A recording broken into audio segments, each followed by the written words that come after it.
बिना सोने चांदी के जीवन चल सकता है? बगैर जमीन जायदाद के जीवन चल सकता है? बिना डिग्रियों के भी जीवन चल सकता है?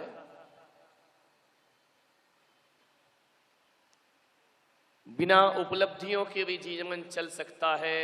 बस आपसे जो मैं कह रहा हूं कि एक जीवन के लिए बहुत जरूरी चीज है, वह है आहार, वह है भोजन। कितनी भी बड़ी 80 लाख की कार में कोई घूमता हो, कितनी भी सुरक्षा उसके साथ लगी हो, कितने भी हीरे मोती के आभूषण पहनता हो, कितने भी कीमती वस्त्र धारण करता हो,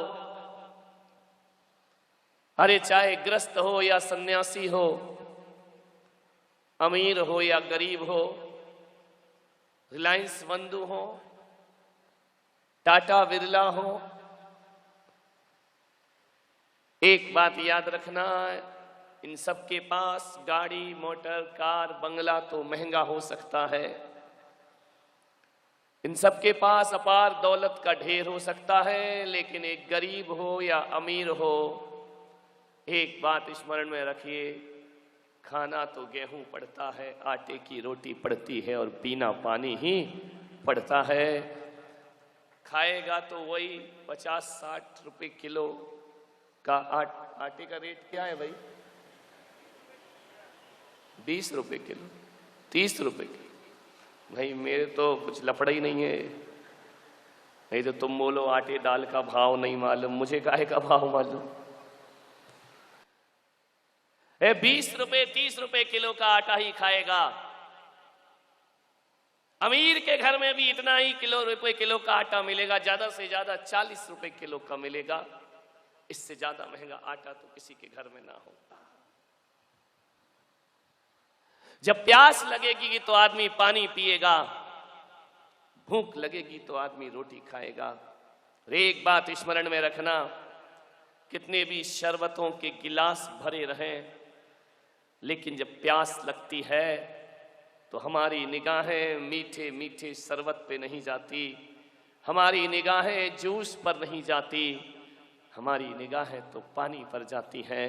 क्योंकि नियम है कि प्यास पानी से बुझती है और भूख रोटी से मिटती है। कितना भी बाहर खा लेना, होटलों में खा लेना, कहीं भी भोजन कर लेना, लेकिन जो संतुष्टि घर के भोजन में मिला करती है वो दुनिया में कहीं भी प्राप्त नहीं हुआ करती है। माँ के हाथ की बनी हुई 2 रोटी और चटनी बड़ी स्वादिष्ट हुआ करती है, बड़ी पौष्टिक हुआ करती है। तो कितना भी बड़ा आदमी हो, खाएगा आटा, पिएगा पानी, इसके अलावा और कुछ जीवन के आधार नहीं हो सकते हैं। मान लो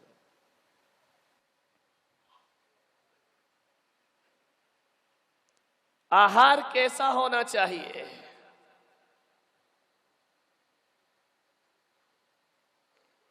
आयुर्वेद कहता है कि भोजन करने के 1 घंटे बाद तक पानी नहीं पीना चाहिए।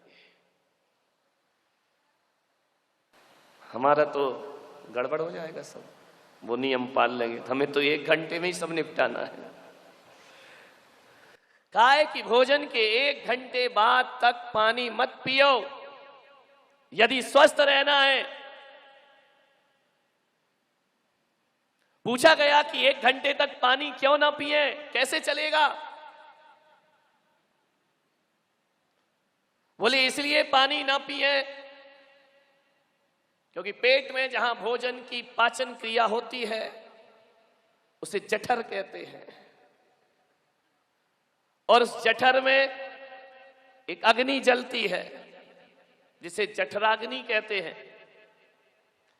भोजन जब बनता है रसोई में तब भी आग में पकता है, लेकिन वो अभी पूरा पका नहीं है।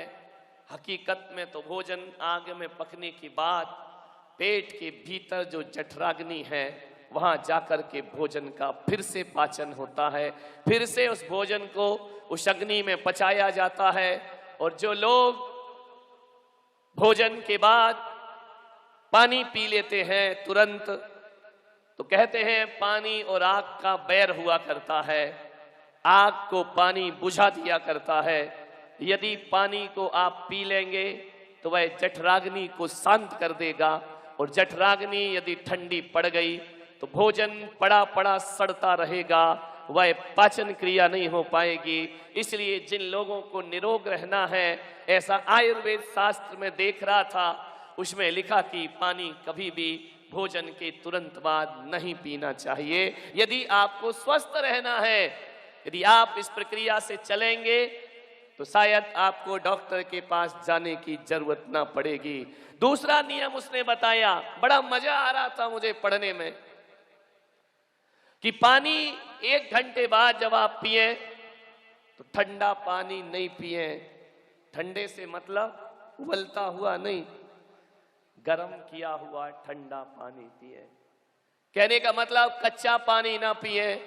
अब आप बोलिए, भगवान महावीर भी अपने साधकों के लिए कहकर गए कि कच्चे पानी का जीवन में उपयोग नहीं करना चाहिए। पानी छान करके और उबाल करके फिर ठंडा हो जाए, फिर उस पानी को आप पीजिए, आपको कभी बीमारी नहीं आएगी।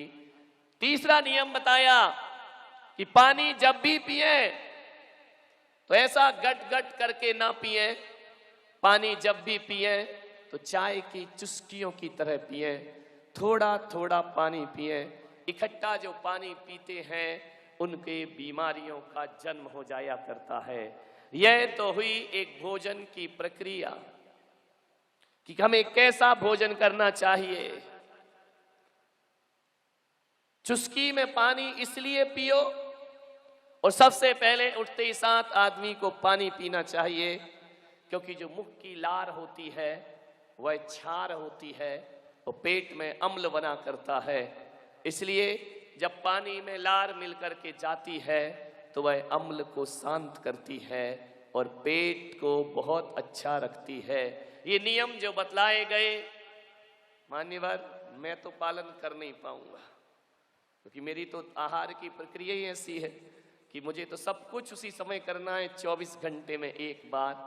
तो ये सारे नियम मैं कह सकता हूं जो दिन भर भोजन करते हैं उनके लिए आयुर्वेद शास्त्र में लिखा गया है कि इस तरह से भोजन करें। भगवान महावीर ने तो अपने साधुओं को कहा कि 24 घंटे में एक बार ही भोजन करना, उसी समय अन्न, उसी समय भोजन, उसी समय पानी।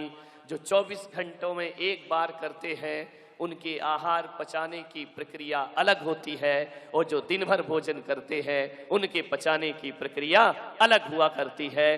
दोनों के सिस्टम अलग है, लेकिन मैं आपसे यही निवेदन करूंगा, भोजन यदि इस क्रम से लिया जाएगा, आपके जीवन में कहा है, आयुर्वेद शास्त्र में कहा है, उसके घर में कभी वैद्य नहीं आते, हकीम नहीं आते, डॉक्टर नहीं आया करते हैं। आप स्वस्थ भोजन करिए, आप शुद्ध भोजन करिए, आप शाकाहारी भोजन करिए। मांसाहार हजार हजार रोगों को जन्म दिया करता है। मान्यवर, भारत की संस्कृति है, भगवान ऋषभदेव ने 2 संस्कृति दी, एक ऋषि की संस्कृति दी और एक कृषि की संस्कृति दी। ऋषि इस देश की आत्मा है और कृषि उसका शरीर है। ऋषि और कृषि के संस्कृति और सभ्यता में रहकर आदमी यदि अपना खान पान नहीं सुधार पाया तो एक बात याद रखना, जिनका खान पान शुद्ध नहीं होता उनका खानदान शुद्ध नहीं होता, और जिनका खान पान शुद्ध होता है उनका खानदान शुद्ध हुआ करता। शुद्धि रखिए भोजन की। क्या खाना, कब खाना, कितना खाना। एक बार खाए सो योगी, 2 बार खाए सो भोगी, 3 बार खाए सो रोगी, और 4 बार खाए तो मृत्यु जरूर होगी। ध्यान रखना, हमेशा ज्यादा खाने वाला मरता है। अस्पतालों में जाकर देखना। एक व्यक्ति ने मुझसे पूछा कि महाराज, आप 24 घंटे में एक बार अन्न जल लेते हैं, आप कैसे इस जीवन को जीते होंगे। मैंने कहा ध्यान रखना, खाने वालों से ज्यादा अच्छा हमारा जीवन हुआ करता है। और आपने जिंदगी में कभी ये नहीं देखा होगा कि किसी जवान संत की मौत हो गई। रेयर केस होते हैं, कभी जभी कोई दुर्घटना घट जाए, बाकी हर संत अपनी पूरी आयु जिया करता है। वह समय से पहले मृत्यु को प्राप्त नहीं होता है। और वैज्ञानिक कहते हैं एक भी ग्रस्त ऐसा नहीं है इस युग में जो अपनी पूरी जिंदगी जीता हो। हर आदमी अपनी लाई हुई आयु में से कुछ कम ही जीवन जीता है और दुनिया से विदा हो जाया करता है। यदि आप 100 वर्ष की आयु लेकर आए हैं तो साइंस कहता है आप 90 साल ही जी पाएंगे, 95 साल ही जी पाएंगे, आप 100 वर्ष नहीं जिएंगे। 100 वर्ष वही जिएगा जो अपना खान पान और आचार विचार अच्छे रखता है, वह दीर्घायु हुआ करता है। और जिसका खान पान अच्छा नहीं होता वह समय से पहले दुनिया से विदा हो जाया करता है। ध्यान रखिए, खान पान अच्छा रखिए। क्या क्या खाते हैं आप? इस मुंह को नगर निगम का कचड़े घर का डिब्बा मत बनाओ कि जो आया वो मुंह में डाल लिया, जो आया वो मुंह में डाल लिया। अरे मेरे भाई, इस अहिंसक देश में हिंसा का वातावरण बन रहा है। बड़ी तेजी से मांसाहार हमारी छाती पर बैठ रहा है। शौक बन गया मांसाहार, आधुनिकता समझी जाने लगी और महाजन कौम के बच्चे भी अब मांसाहार की ओर आगे बढ़ने लगे हैं। इससे बड़ा संस्कृति का ह्रास दुनिया में कोई दूसरा नहीं हो सकता है। मांसाहार आदमी का आहार नहीं हो सकता है। मांसाहार एक अभिशाप है। मांसाहार एक जीवन के लिए एक बहुत बुरा हिंसक कलंक है जो आदमी अपने जीवन में चंद खुशियों के लिए मांसाहार किया करते हैं। मान्यवर, किसी का जीवन उजाड़ के अपना जीवन जीना और किसी का पेट फाड़ के अपना पेट भरना, ये कहां की मानवता हुआ करती है, ये कहां की इंसानियत हुआ करती है। हम तो उस देश के लोग जहां जियो और जीने दो के नारे दिए जाते हैं, वहां पर हिंसा का तांडव नृत्य हो रहा है। अहिंसा की जयघोष ही नहीं करना है। हम सब अहिंसक समाज को मिलकर हिंसा का जोरदार विरोध भी करना पड़ेगा। हिंसा के खिलाफ एक जंग लड़ना होगी, हिंसा के खिलाफ एक लड़ाई लड़ना होगी। मैं तो ये कहता हूं, लाखों करोड़ों रुपए दान देकर जो मंदिर बनाते हैं, मैं कहता हूं अपनी 150 साल की जिंदगी में यदि एक मांसाहारी को तुमने शाकाहारी बना दिया, हजार हजार मंदिर बनाने का पुण्य आपको प्राप्त हो जाएगा। कितने जीवों को जीवन दान मिलेगा। कल एक बंधु मेरे पास आए, क्या नाम था, अभी यहीं पर बैठे हुए हैं, वो सज्जन बैठे हैं, क्या नाम, सुरेश पहलवान, क्या नाम, पहलवान। और वो पहलवान सब कुछ खाता था, लेकिन ना जाने क्या हुआ, टीवी से प्रवचन सुन सुन करके उस पहलवान ने कहा कि आपकी वाणी को सुनने में रोज आता हूं और अपनी जिंदगी से मैंने हमेशा हमेशा के लिए मांसाहार का त्याग कर दिया है। ध्यान रखिए। मैंने कहा पहलवान, अब तुमने हकीकत में पहलवानी का काम किया है।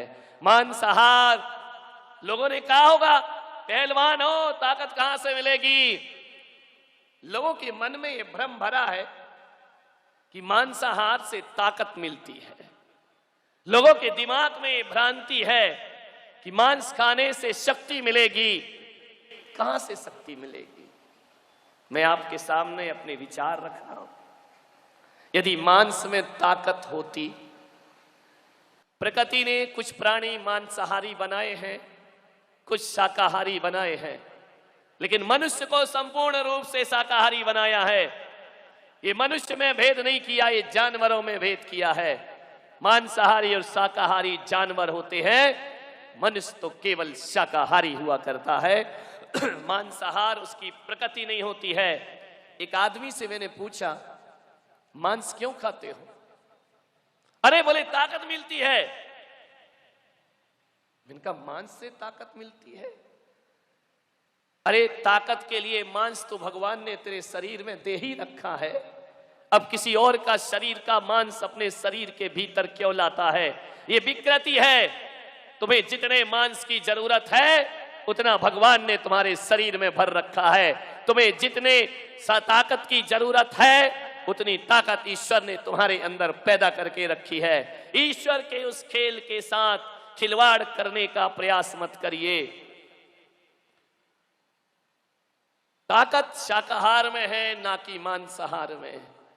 शेर शाकाहारी होता है या मांसाहारी? बोलिए। शेर की पूछ रहा हूं, तुम सवा शेरों की नहीं पूछ रहा हूं।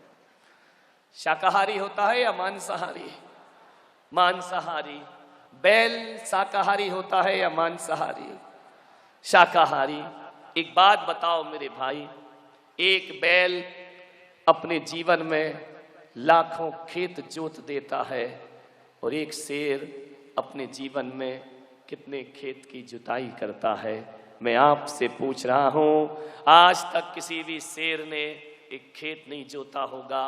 और बैल जो मांस नहीं खाता, शाकाहार करता है, पूरे दिन हल लेकर के पूरे खेत को जोतने की ताकत रखा करता है।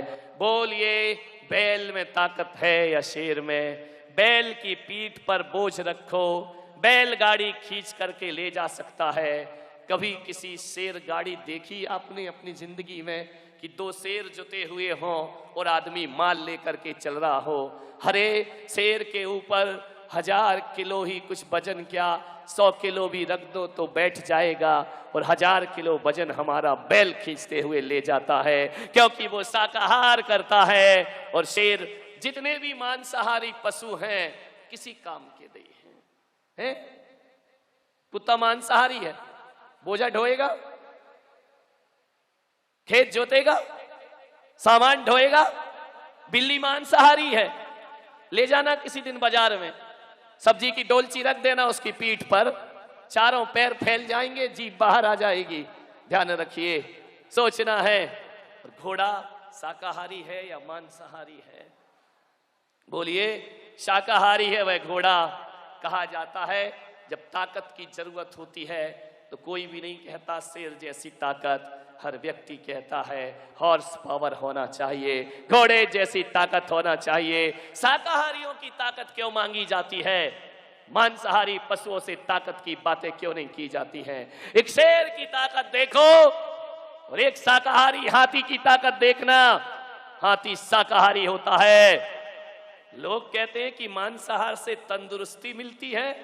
हाथी से बड़ा पहलवान कौन सा शेर बनकर पैदा हो गया मेरे भाई? अरे शेर जैसे लोग भी, शेर जैसे जानवर भी जब हाथी पर अटैक करते हैं तो सामने से नहीं करते, पीछे से किया करते हैं। इसका मतलब मांसाहार कायरता सौंपा करता है और शाकाहार वीरता सौंपा करता है। हाथी सामने जाए तो शेर घबरा जाया करता है। ध्यान रखिए, ये ताकत है शाकाहार की। मुझे समझ नहीं आता कि मांसाहारी लोग शाकाहारी पशु का ही मांस खाते हैं, मांसाहारी का कोई नहीं खाता है। विचार करना, हर मांसाहारी शाकाहारी पशु को मारकर खाएगा। बकरी खाएगा, भेड़ खाएगा, गाय का मांस खाते हैं लोग, भैंस का मांस खाते हैं लोग। अब आप बताइए, जिन जिन का मांसाहारी मांस खाते हैं वो सारे पशु शाकाहारी हुआ करते हैं, क्योंकि शाकाहार में ही ताकत है, शाकाहार में ही जीवन है। आज तक किसी ने शेर का मांस नहीं खाया होगा। है कोई मांसाहारी दुनिया में जो शेर का मांस भक्षण करता हो? हर कोई शाकाहारी पशुओं का मांस भक्षण करते हैं। मान्यवर, कोई ताकत नहीं है मांसाहार में।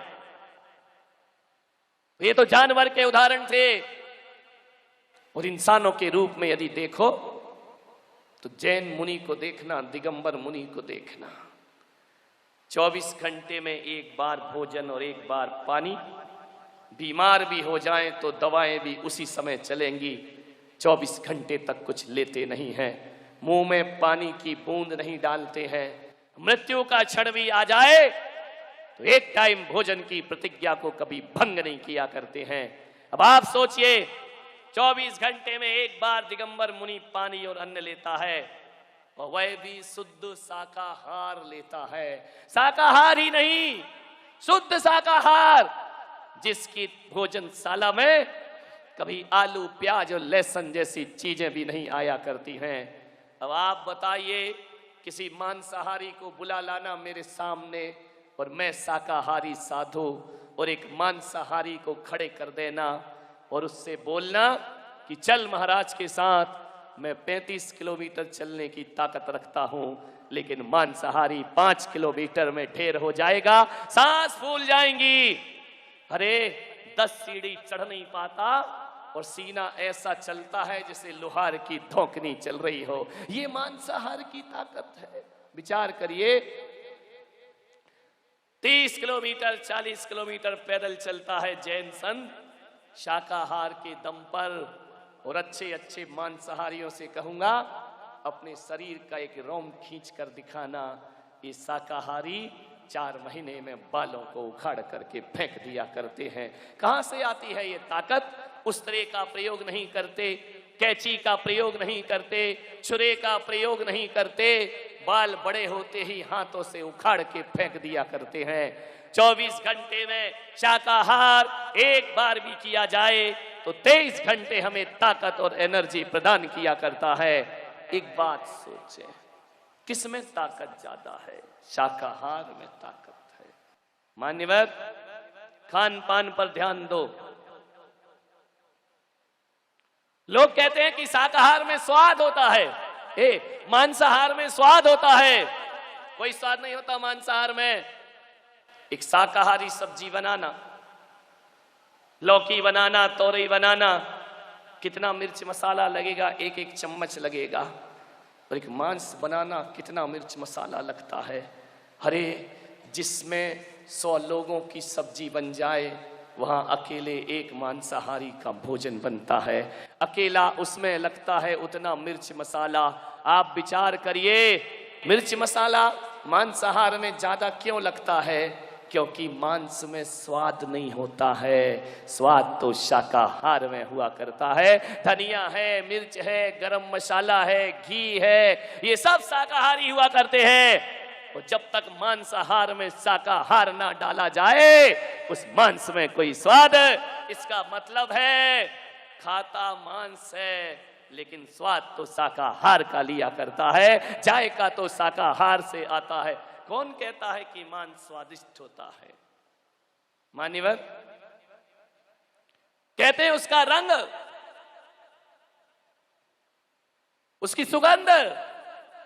मांसाहार में कोई रंग और कोई सुगंध नहीं, सारी सुगंध हमारे शाकाहारी मसालों के माध्यम से आया करती है। अब आप बताइए मेरे भाई, जब आप बीमार हो जाते हैं तो डॉक्टर हल्का भोजन करने को बोलता है या मांसाहार करने को बोलता है? बोलिए, बड़े से बड़े मांसाहारी को भी डॉक्टर कहता है तेरा पाचन तंत्र बिगड़ चुका है, खिचड़ी खाना और दलिया खाना, हल्की सी खिचड़ी लेना, वरना तेरी बीमारी जाएगी नहीं। विचार करिए, यदि मांसाहार से स्वास्थ्य मिलता तो डॉक्टर मांसाहार क्यों नहीं लिखता है? क्यों वह शाकाहार में भी हल्का भोजन कहता है? इसका मतलब मांस को पचाने में शरीर में, आंतों में ताकत ज्यादा चाहिए और दलिया पचाने में ताकत नहीं होती, तो भी आंतें उसे पचा दिया करती। विचार करिए आप, ऐसी कौन सी बात है जिससे आदमी जीवन में मांसाहार किया करता है? कौन सा लाभ है? आज जितनी बीमारियां पशुओं को होती हैं, मांस के साथ साथ उनकी बीमारियां भी तुम्हारे पेट में जाती हैं। और एक बात याद रखना, आज अस्पताल में जाकर देख लेना, अस्पताल कोई ज्यादा दूर नहीं, सामने ही बनी हुई हो, एक पेन और कागज लेकर जाना, तो देखना शाकाहारी मरीज ज्यादा है या मांसाहारी मरीज ज्यादा है। आप जाकर के देखना, यदि 10% शाकाहारी बीमार पड़े हैं तो 90% मांसाहारी लोग अस्पतालों में पड़े हुए हैं। ध्यान रखना। ना मांसाहार स्वास्थ्य देता है, न मांसाहार स्वाद देता है, न मांसाहार सुगंध देता है, न मांसाहार ताकत देता है। और एक बात याद रखना, जितने में 1 किलो मांस आता है उतने में हमारे यहाँ 4 किलो सब्जियां आ जाया करती हैं, हरी सब्जियां।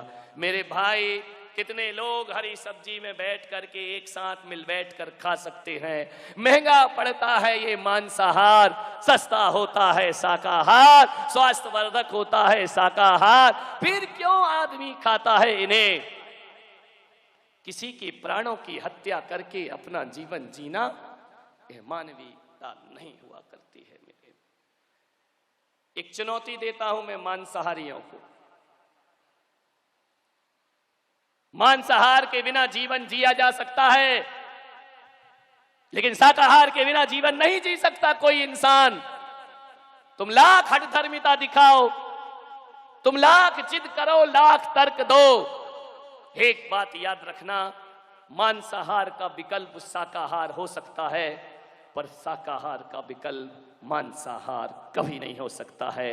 एक आदमी जीवन भर मांस ना खाए तो अकेले शाकाहार पे जिंदा रह सकता है, लेकिन मांसाहारियों से मेरा आग्रह है कि आज संकल्प कर ले कि हम जीवन भर शाकाहार नहीं करेंगे।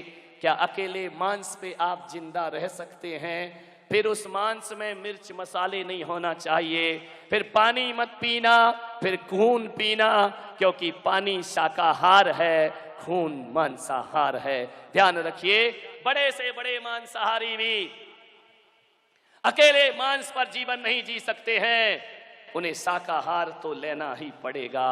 लेकिन गारंटी है, शाकाहारी बिना मांसाहार किए पूरी जिंदगी को जी करके दिखा देगा। आपसे निवेदन, इसका मतलब प्रकृति हमसे कह रही है कि तुम सब शाकाहारी हो। मांसाहार विकृति है और शाकाहार संस्कृति हुआ करती है। शाकाहार की संस्कृति में जीने का प्रयास करें, आहार का ध्यान रखें, भोजन का ध्यान रखें। बड़ी अजीब बात है, आदमी मंदिर जाता है, भगवान को अगरबत्ती जलाता है सुगंधित, और अपने ओंठों पर सिगरेट लगाता है। आदमी भगवान को मेवा मिष्ठान चढ़ाता है और खुद अपने घर में मांस खाता है। इसका मतलब ईश्वर के घर को, यदि मंदिर में भी जो लोग बलि प्रथा में जीते हैं, जो लोग पशुओं की बलि देते हैं, मैंने उनके मंदिरों को भी देखा है, बलि का स्थान अलग होता है। वह भगवान की वेदी के सामने बलि नहीं चढ़ाया करते हैं, उसका स्थान अलग होता है। जहां कहीं भी बलि की जाती है, मंदिर और मस्जिदों के भीतर नहीं की जाती, वह बाहर ही की जाती है। वो भी जानते हैं कि यदि मंदिर के अंदर किसी जानवर को मारा जाएगा, मंदिर अपवित्र हो जाएगा। अरे ईंट पत्थर के मंदिर को पवित्र बनाने वालों, इस मन के मंदिर को भी पवित्र बनाया करो, इस देह के मंदिर को भी पवित्र रखा करो।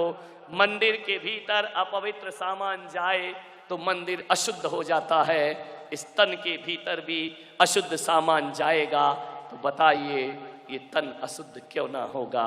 और जिसका तन अशुद्ध होता है उसका मन अशुद्ध होता है, और जिसका मन अशुद्ध होता है उसके विचार अशुद्ध हुआ करते। आज घरों में झगड़े क्यों हैं?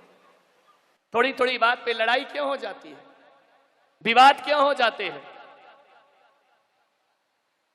क्यों एक माँ बाप के सामने बच्चा अदब से पेश नहीं आता है? क्यों अपनी पत्नी को एक पति जानवरों की तरह पीटता है? क्यों एक माँ अपने बच्चे को बात बात पर हाथ उठा देती है?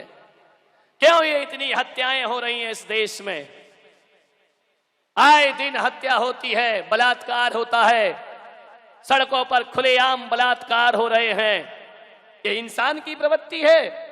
ये तो जानवर की प्रवृत्ति है। ध्यान रखिए, इसका मतलब है कि पशु का मांस खा खा कर आदमी अब आदमी नहीं रह गया, वह भी पशुओं जैसा जीवन जीने लगा। वह कहीं भी अपनी काम की पूर्ति कर लेता है, पशुओं की तरह आवेश में आ जाता है, तो पशुओं की तरह वह आपस में लड़ता है, मरता है, झगड़ता है।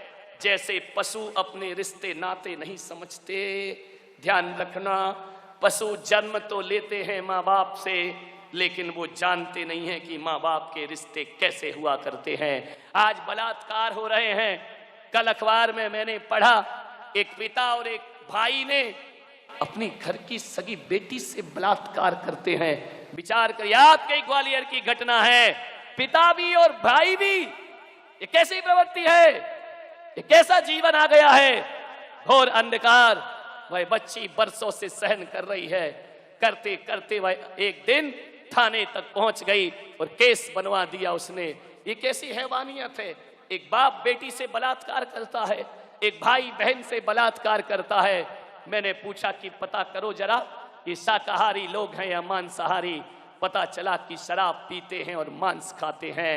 अरे जो मांस खाएगा वो इंसान नहीं, वो पशु के स्तर से भी नीचे गिर जाएगा। ध्यान, जैसे जानवरों के रिश्ते नाते नहीं होते, वैसे ही मांसाहारी अपने रिश्तों की हत्या अपने हाथों से कर दिया करता है। पवित्रताएं नष्ट हो जाया करती हैं। मान्यवर, ये जो तामसिक भोजन हमारे जीवन को तामसिक बना रहा है, बात बात पर आवेश आता है, क्रोध में चला जाता है आदमी, भोजन शुद्ध नहीं है उसका।